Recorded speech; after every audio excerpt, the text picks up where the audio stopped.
reducing sugar and non-reducing sugar.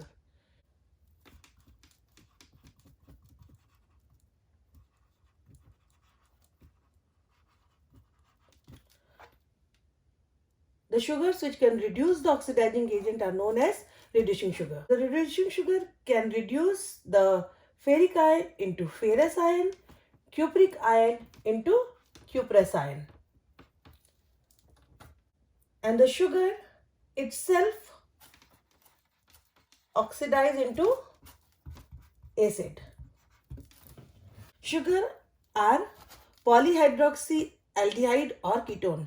So they are aldoses or ketoses. So if they have free aldehyde group or they have free ketonic group, they can show the property of reduction. How they can show the property of reduction? Generally, the sugars are in the form of hemiacetal ring structure. Hemiacetal means the hemiacetal is formed on the first carbon, and the first carbon is known as anomeric carbon. So this is the structure of alpha glucose. Glucose in the ring structure cannot react with the ferric or cupric ion. Why? Because there is no free aldehyde group here. So for that, when they are in the solution, they can be converted into the open chain form. Open chain form is 2, 4, 5 and the 6.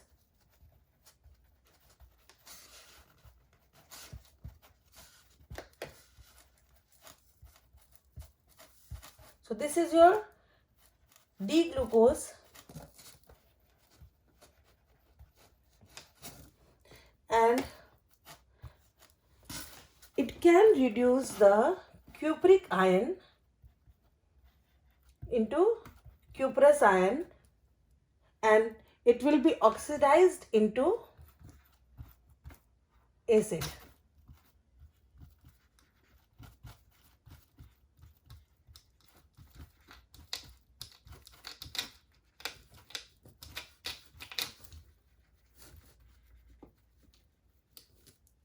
One, two, three, four, five, six. So it is known as gluconate.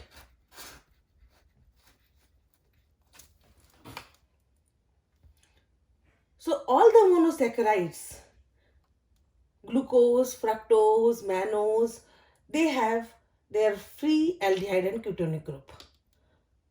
So they are all reducing sugar. What about non-reducing sugar? In case of disaccharide,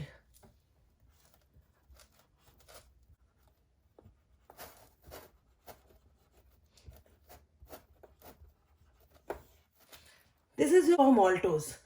So this maltose, the first anomeric carbon of the one molecule of glucose is linked with the another molecule of glucose on the fourth carbon.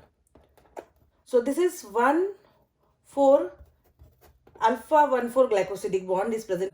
So if they are having a free anomeric carbon, because you know that if the anomeric carbon is there, it can be converted into open aldehyde form.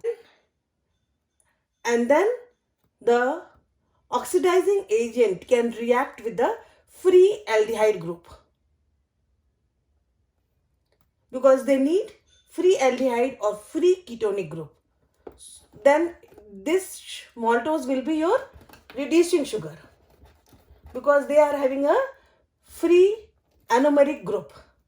This first carbon is involved in bonding, so there is no anomeric group, but it cannot be reduced, but this can be reduced. So maltose can be reduced by the mild oxidizing agent. So that's why it is known as reducing sugar. In case of sucrose, so this is your sucrose molecule.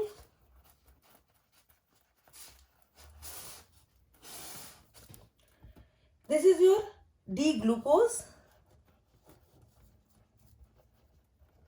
and this is your beta fructose.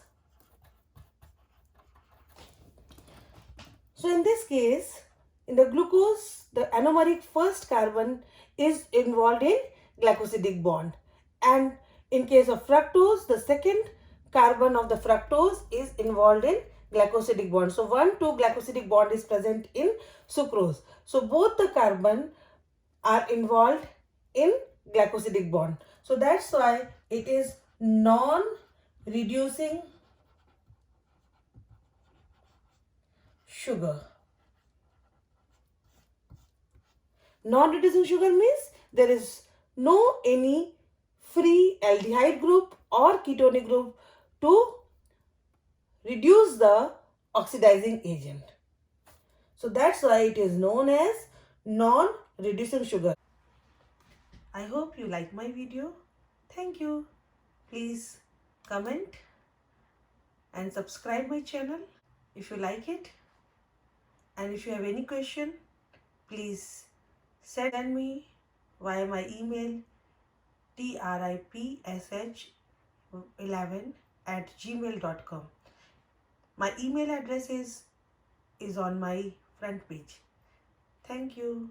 Bye.